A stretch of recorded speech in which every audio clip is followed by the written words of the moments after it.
అశ్విన్, ఎందుకు ఇలా చేస్తున్నావు? నీకు అవసరమా చెప్పు.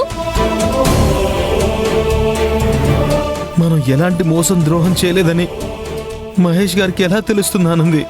నువ్వు చెప్పేది వినిపించుకోకుండా మెడపట్టి బయట గెంటారంటే ఆయన పాత మహేష్ సార్ కాదు. అర్థం చేసుకో అశ్విన్. నువ్వు ఆయన్ని క్షమాపణలు అడగాల్సిన అవసరం లేదు. రా అశ్విన్, వెళ్దాం.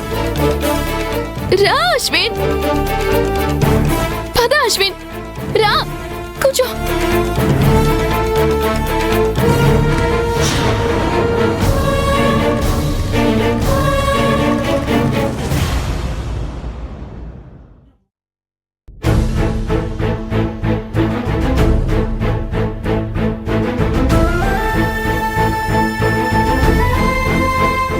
ఏరా, నీకసలు కొంచెమైనా బుద్ధుందా?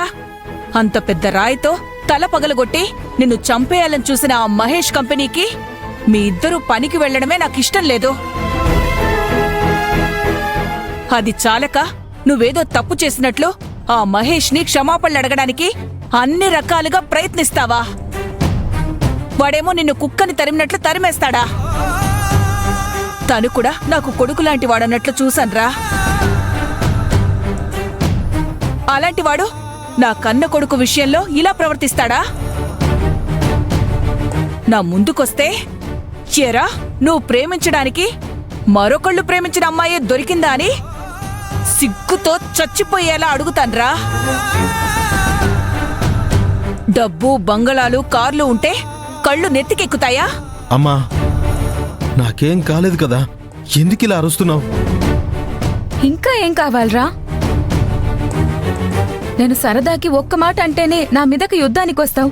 ఆ మహేష్ అంతా అవమానించినా నీకు రోషం, పౌరుషం రావా? ఇది నీకు అవసరమా?